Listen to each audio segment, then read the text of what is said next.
15 फरवरी सोमवार को स्वामी जी मद्रास से कलकत्ता जाने वाले जहाज पर चढ़े। कोलंबो से मद्रास तक लगातार व्याख्यान, वार्तालाप, साक्षात्कार आदि से वे बहुत थक गए थे। लोकमान्य तिलक ने उनसे पूना आने के लिए बहुत अनुरोध करते हुए एक पत्र लिखा था, परंतु प्रबल इच्छा होते हुए भी स्वामी जी ने पूना की यात्रा स्थगित रखी। कुछ दिन विश्राम की आशा से ही उन्होंने स्थल पथ छोड़कर जल पथ से कलकत्ते की यात्रा की। वे मन ही मन सोच रहे थे, हाँ, बहुत थक गया हूं। इन अभिनंदन सभाओं और व्याख्यानों को अब थोड़े दिन के लिए विराम देना पड़ेगा। मैं हिमालय की गोद में विश्राम करना चाहता हूं। स्वामी विवेकानंद के भारत लौटने का समाचार फैलने के समय से ही बंगाल प्रांत और विशेषकर कलकत्ता शहर बड़ी उत्सुकता से उनके आगमन की प्रतीक्षा कर रहा था। उनके मद्रास से रवाना होने का समाचार पाकर नागरिकों की ओर से संयोजित स्वागत समिति अनेकानेक तैयारियां करने लगी। स्वामी जी अपने शिष्यों के साथ जब जहाज पर से खिदिरपुर में उतरे तो उन्होंने देखा कि उन्हें सियालदह से ले जाने के लिए एक खास ट्रेन खड़ी है। वे उस ट्रेन पर सवार होकर सियालदह के प्लेटफॉर्म पर उतरे। सहस्त्र कंठों से जयकार गूंज उठी, जय श्री रामकृष्ण देव की जय, जय श्री विवेकानंद की जय। स्वामी जी ने जनसमूह को हाथ जोड़कर प्रणाम किया। बाबू नरेंद्रनाथ सेन तथा अभ्यर्थना समिति के प्रमुख सदस्यों ने मुश्किल से भीड़ को पार कर उनके सम्मुख उपस्थित हो सके। उन्हें फूल मालाएं पहनाई। स्वामी जी सेवियर दंपत्ति के साथ 4 घोड़े वाली गाड़ी पर सवार हुए। यहां भी युवकों ने थोड़ी दूर जाकर गाड़ी से घोड़ों को अलग कर खुद ही खींचने लगे। सुसज्जित तोरणों को पार कर गाड़ी रिपन कॉलेज में आ रुकी। थोड़ी देर तक भक्तों से मिलजुल कर बाग बाजार के पशुपतिनाथ बहादुर के घर अपने गुरु भाइयों के साथ भोजन किया। फिर शाम को काशीपुर के शील महोदय के मकान में आए। यहीं वे अपने साथियों के साथ ठहरे। वहां दिन रात मिलने वालों का तांता लगा रहता। उसके बाद शुरू हुआ स्वागत समारोह का सिलसिला। 28 फरवरी को शोभा बाजार के राजप्रसाद में जन समारोह हुआ। लगभग 5000 लोग उपस्थित थे। स्वामी जी ने वहां जो भाषण दिया था, लोगों ने उसे मंत्रमुग्ध होकर सुना। उन्होंने देशवासियों को उद्बोधित किया। युवकों को पुकार कर कहा, मैं तुम्हारे पास इन गरीब, अज्ञ, अत्याचार पीड़ितों के लिए सहानुभूति की मांग कर रहा हूं। इसी मुहूर्त में उस पार्थ सारथी के मंदिर में जाओ जो गोकुल में दीन, दुखी, गरीब गोपों के सखा थे, जिन्होंने अपने बुद्ध अवतार के रूप में राजपुरुषों के आमंत्रण को अस्वीकृत कर एक वैश्या का निमंत्रण ग्रहण करके उसका उद्धार किया था। जाओ, उनके पास जाकर साष्टांग प्रणाम करो और उनके सामने एक महान बलिदान दो। बलिदान, जीवन का बलिदान, और वो उनके लिए जिनके लिए वे युग युग में अवतीर्ण होते हैं, जिनसे वे अत्यधिक प्यार करते हैं, दीन, दुखी, पतित, उत्पीड़ितों के लिए। तुम लोग समग्र जीवन भर इन 30 करोड़ भारतवासियों के उद्धार का व्रत ग्रहण करो, जो दिन पर दिन डूब रहे हैं।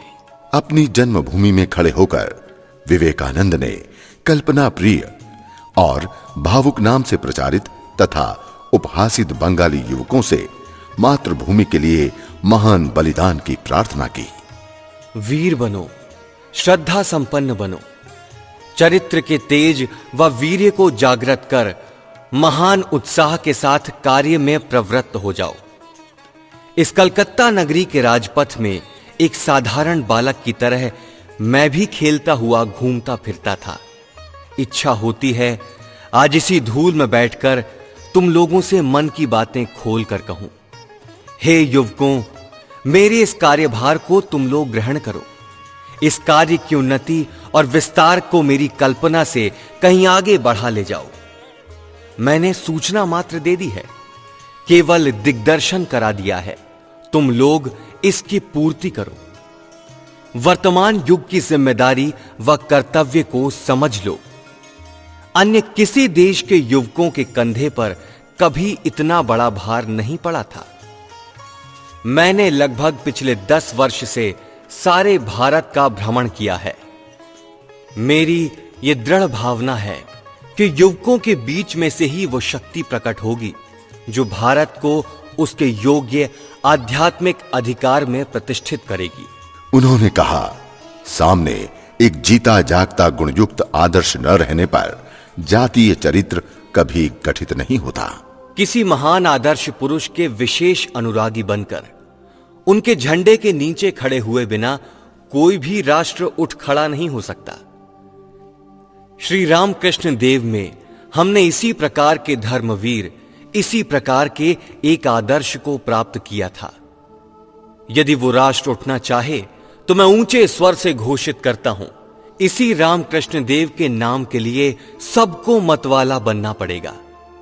इसलिए हमारे राष्ट्रीय कल्याण के लिए, हमारी धार्मिक उन्नति के लिए कर्तव्य बुद्धि द्वारा परिचालित होकर इस महान आध्यात्मिक आदर्श को तुम्हारे सम्मुख स्थापित कर रहा हूं। तुम्हें अच्छा लगे या ना लगे, इसके लिए प्रभु का काम रुका ना रहेगा। वे मामूली धूलि कणों से भी अपने कार्य के लिए सैकड़ों हजारों कर्मियों को उत्पन्न कर सकते थे। उनका नाम लेकर कार्य करना तो हमारे लिए महान सौभाग्य व गौरव की बात है। अपनी जन्मभूमि में लौटकर स्वामी जी ने केवल अभ्यर्थना व संवर्धना ही प्राप्त नहीं की। पाश्चात्य देशों में जिन भारतीयों ने ईसाई पादरियों के साथ सम्मिलित होकर स्वामी के विरुद्ध तरह तरह की झूठी अफवाहों का प्रचार किया था, वे स्वदेश में भी शांत नहीं रहे। नवविधानी ब्रह्म समाजी श्री बी मुजुमदार ने स्वामी जी के आचरण व चरित्र के संबंध में अत्यंत निंदात्मक कुछ पुस्तकें लिखकर अपने शोचनीय मानसिक दैन्य का परिचय दिया था। ईसाई पादरी व ब्रह्मों के कोलाहल के साथ बंगवासी पत्रिका के पंडित भी बंगला गाली मिश्रित संस्कृत भाषा में विवेकानंद की निंदा प्रचार करने लगे।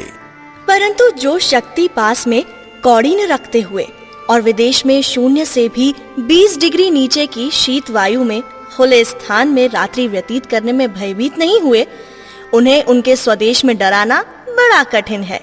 इस निंदनीय प्रचार कार्य को देख उत्तेजित होने वाले सहकारियों से स्वामी जी ने केवल इतना ही कहा, भला या बुरा ही सही, वो मेरे बारे में कुछ कहते तो हैं। उन्हीं दिनों श्री रामकृष्ण देव का जन्मोत्सव बड़े धूमधाम से दक्षिणेश्वर में मनाया गया। स्वामी जी बहुत खुश नजर आ रहे थे। उन्होंने खुद घूम घूम कर सारा इंतजाम देखा।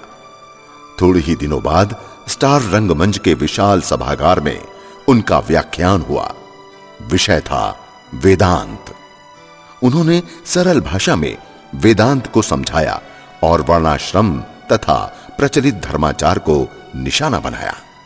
उसी दौरान धर्म संस्कार के लिए स्वामी जी ने बंगाल प्रांत की कुलगुरु प्रथा को मूर्ख शास्त्र ज्ञान विहीन ब्राह्मणों और वैष्णवों का धार्मिक व्यवसाय और अवैदिक व अशास्त्रीय बताया और तांत्रिक साधना के नाम से इंद्रियों को जो दास्ता पनप रही है, उसकी भी तीव्र आलोचना की। स्वामी जी ने अपने इस भाषण में अपनी कार्यप्रणाली को अत्यंत स्पष्ट भाषा में घोषणा कर सर्वसाधारण को समझा दिया कि कट्टरपन के साथ वे समझौता न करेंगे। समझा दिया कि अद्वैत वेदांत के अस्त्र द्वारा वर्तमान प्रचलित विषमता को नष्ट करना ही उनका व्रत है।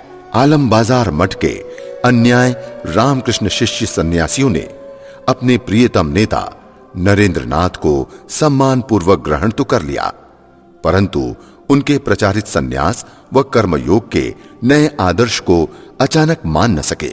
ध्यान, तप आदि साधनों की सहायता से मुक्ति प्राप्त करने की चेष्टा ही सन्यास जीवन का आदर्श है। इस प्रचलित प्रथा का ही वे अनुसरण करते आ रहे थे। सांसारिक सुख दुख, उन्नति अवनति आदि की परवाह न करते हुए सिर्फ अपनी आत्मा की मुक्ति की चेष्टा को गलत स्वामी जी उन्हें धर्म प्रचार, शिक्षा विस्तार आदि कार्यों में लगने के लिए अनुरोध करने लगे। स्वामी जी भी हार मानने वाले न थे।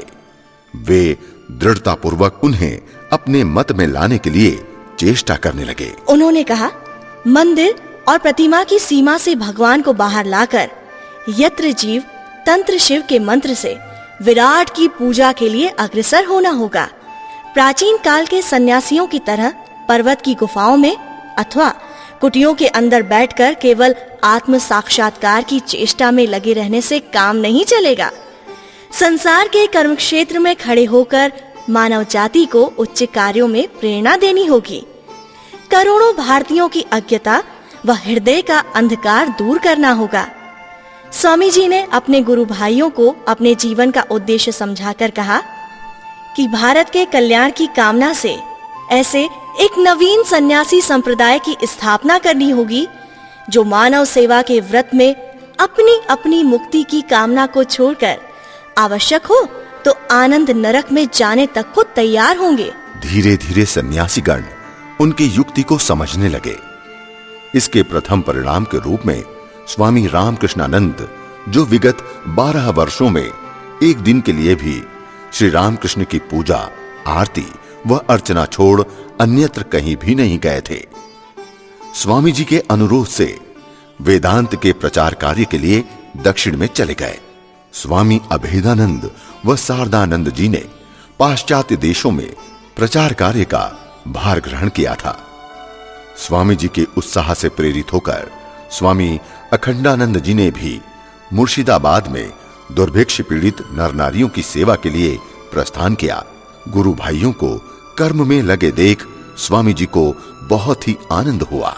अनेक वर्ष के कठोर परिश्रम से स्वामी जी का वज्र जैसा दृढ़ शरीर भी अस्वस्थ हो गया। शारीरिक अस्वस्थता की परवाह न करते हुए वे मठ के ब्रह्मचारी और नवदीक्षित शिष्यों को गीता, उपनिषद आदि स्वयं पढ़ाने लगे। डॉक्टर लोग उन्हें कुछ दिन के लिए सब प्रकार के मानसिक परिश्रम से अवकाश लेने का उपदेश देने लगे। अंत में उनकी सलाह को उचित समझकर दार्जिलिंग जाने के लिए तैयार हुए। उनके साथ श्रीमान व श्रीमती Sevier, Swami Brahmananda, Shri Girish Chandra Ghosh, Shri Goodwin, doctor Turnbull तथा उनके तीनों मद्रासी शिष्य आलासिंगा पेरुमल जी, नरसिंहाचार्य तथा सिंगरावेलु मुदलियर भी दार्जिलिंग गए।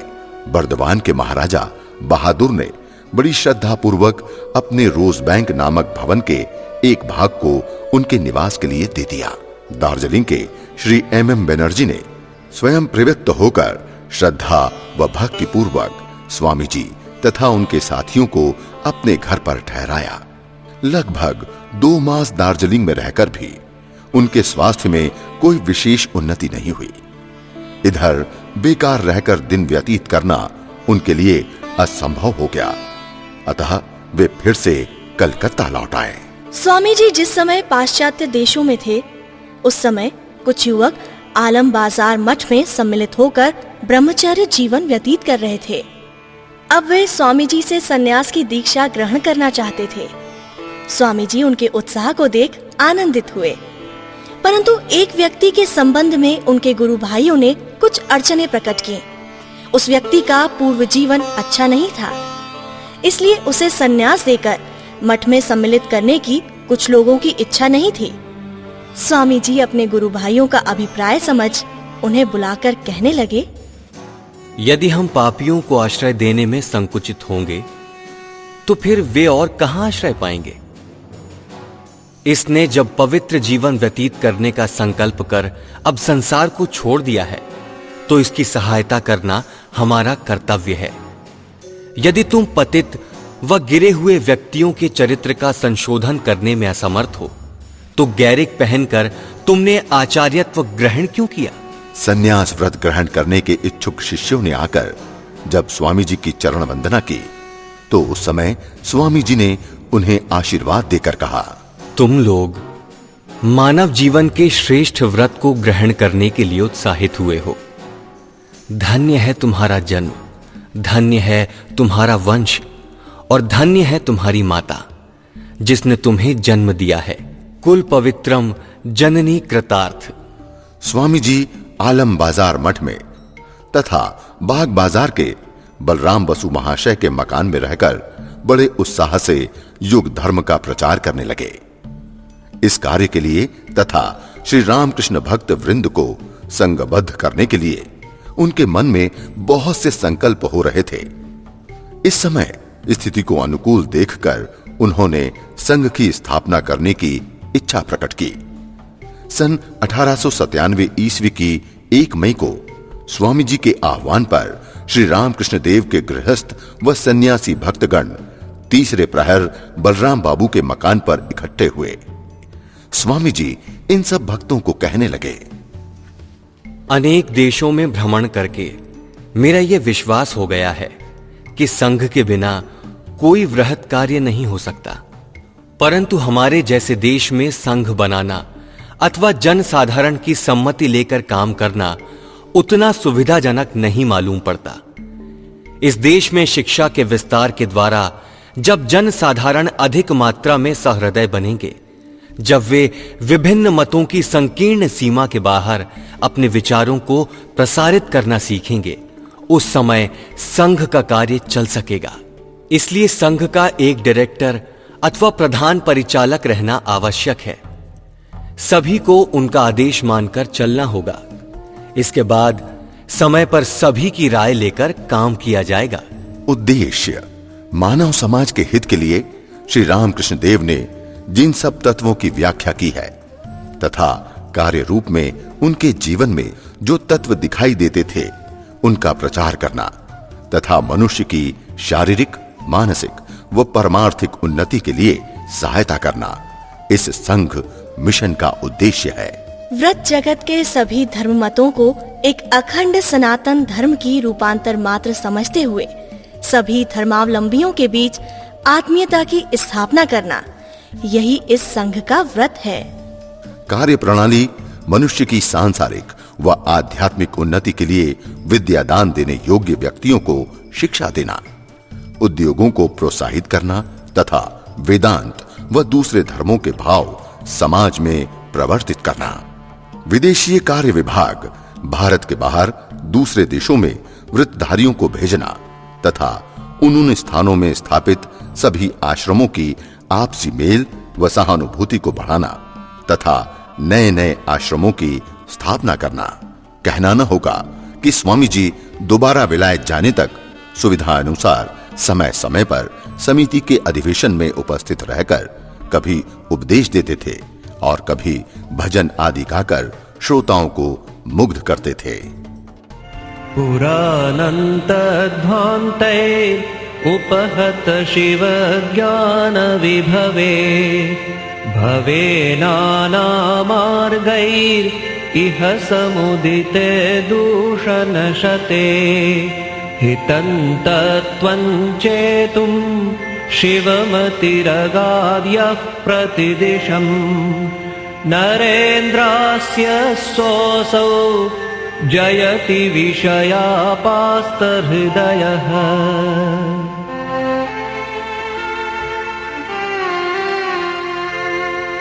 ततो गत्वा विविधमतमाश्रित्य भजताम् समीपे सन्देहाद् अनुपगतमुक्तिः कथमपि श्रितो यः संसिद्धम् द्विजमथ जहौ संशयमलम् विवेकानन्दोऽसौ जयति जडतामुक्तहृदयः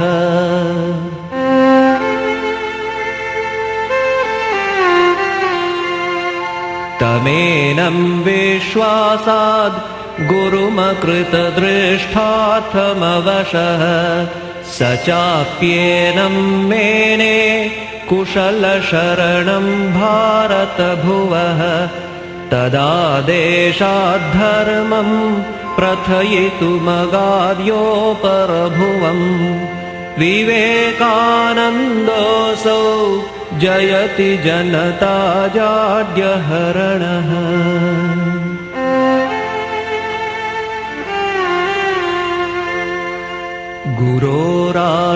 गुरोराशीर्वादाद् अतुलनिजशक्तेरपि बलाद् प्रसादादाद्याया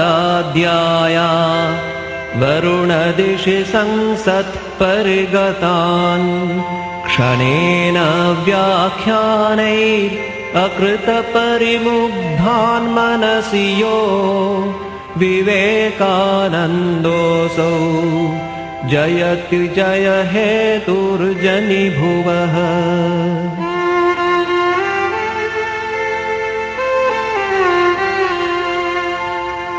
ततः प्रत्यावृत्तौ अभयमयमन्त्रान् प्रतिदिशम् चितालस्यान् संजागरयितुमना भारतजनान् य उच्चार्योदात्तं व्यघटयमदीशां भवचयम् विवेकानन्दोऽसौ जयति भयहृत भारत भुवः। श्री रामकृष्ण मिशन की स्थापना होने के बाद कोई रामकृष्ण भक्त संदेह करने लगे कि स्वामी जी विदेशी पद्धति से कार्य कर रहे हैं। एक दिन सायंकाल बलराम बाबू के मकान पर स्वामी जी गुरु भाइयों के साथ वार्तालाप कर रहे थे। इस समय उनके एक सन्यासी गुरु भाई ने सहसा प्रश्न किया कि वे श्री रामकृष्ण का प्रचार क्यों नहीं कर रहे हैं और श्री राम की शिक्षा के साथ उनके द्वारा प्रचारित आदर्शों का सामंजस्य कहाँ है। स्वामी जी सभी को कर्म, रोगी और दीन दुखियों की सेवा, शिक्षा का विस्तार, धर्म का प्रचार आदि करने का उपदेश दे रहे हैं। ये सब तो मन को स्वाभाविक रूप से ही बहिर्मुख कर डालते हैं और साधना के लिए हानिकारक हैं। कौन तुम्हारी भक्ति और मुक्ति को लेकर माथापच्ची करता है? शास्त्र क्या कह रहे हैं या नहीं कह रहे हैं, कौन सुनता है? यदि मैं घोर तमोगुण में डूबे हुए अपने स्वदेश वासियों को कर्म योग के द्वारा अनुप्राणित कर वास्तव मनुष्य की तरह अपने पैरों पर खड़ा कर देने में समर्थ हूं, तो मैं आनंद के साथ लाख बार नरक जाऊंगा। जो लोग अपनी भक्ति मुक्ति की कामना को छोड़ दरिद्र नारायण की सेवा में जीवन को उत्सर्गित करेंगे, मैं उन्हीं का चेला हूं, भृत्य हूं, कृतदास हूं। कहते कहते स्वामी जी भावावेग में बह गए और थोड़ी देर बाद अपने आप को शांत कर उन्होंने कहा, कर्म की कठिन श्रृंखला से मैंने अपने को बांध कर रखा है, क्योंकि अभी भी जगत को मेरा जो संदेश देने को है वो समाप्त नहीं हुआ। इसलिए जब भी मैं देखता हूं कि भक्ति का प्रबल प्रवाह मुझे बहाकर ले जाना चाहता है, उसी समय उन भावों को संयत कर लेता हूं। हां, मुक्ति नहीं है, अभी मुझे अनेक कर्म करने होंगे। मैं श्री रामकृष्ण का कृतदास हूं। वे जो अपने कर्मों का भार मेरे कंधों पर छोड़ गए हैं, जब तक उसे समाप्त न कर सकूं तब तक तो वे मुझे विश्राम न करने देंगे। एक दिन वेदांत की चर्चा चलते समय गिरीश घोष ने स्वामी जी से पूछा, अच्छा नरेन, वेद वेदांत तो अनेक पढ़े हो ना? भूखों का भोजन के लिए हाहाकार, निर्धन का दुख, लंपट आदि का विभत्स पाप और भी कितने ही प्रकार के अन्याय कुविचार व दुख जो हम अक्सर देखते हैं, इनका कोई उपाय क्या तुम्हारे वेद वेदांत में लिखा है? एक महाशय की घरवाली जो प्रतिदिन 50 व्यक्तियों को भोजन दिया करती थी, आज 3 दिन से अन्न के अभाव में बाल बच्चों सहित भूखी है। एक परिवार की महिलाएं बदमाशों के हाथों लांछित हुई। कोई महिला तो उत्पीड़न होकर अंत में प्राण त्याग कर बैठी। एक घर की बाल विधवा कलंक से बचने के लिए भ्रूण हत्या करने जाकर आत्महत्या कर बैठी। नरेन, वेद वेदांत में क्या इसका कोई प्रतिकार है? इस प्रकार गिरीश बाबू मर्मस्पर्शी भाषा में संसार के सभी दुख, अन्याय, अत्याचार की कहानियों का वर्णन करने लगे। उन करुण कहानियों को सुनकर आचार्य देव के दोनों बड़े बड़े नेत्रों में आंसू भर आए। भाव के आयोग को रोकने में असमर्थ होकर वे विचलित हृदय से उसी समय उस स्थान को छोड़कर दूसरे कमरे में चले गए। थोड़ी देर बाद स्वामी जी लौट आए। स्वामी सदानंद को कमरे में प्रवेश करते देख उसी समय स्वामी जी ने उन्हें रोगी व दुखियों की सेवा के लिए एक सेवाश्रम की स्थापना करने का निर्देश दिया।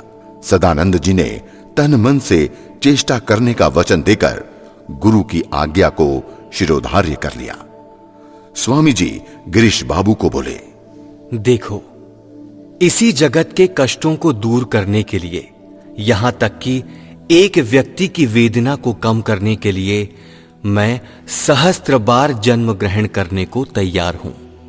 अपनी मुक्ति मैं नहीं चाहता, मैं प्रत्येक को मुक्त होने के लिए सहायता करना चाहता हूं। देखा, तुम्हारे गुरुदेव का हृदय कितना विशाल व दया से पूर्ण है।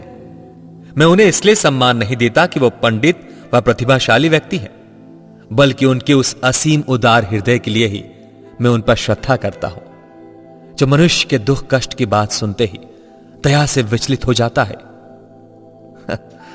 देखा ना, ये सब बातें सुनकर थोड़ी देर पहले जो वेद वेदांत की व्याख्या हो रही थी, वो विद्वता, विचार, विश्लेषण कहां दृश्य हो गया।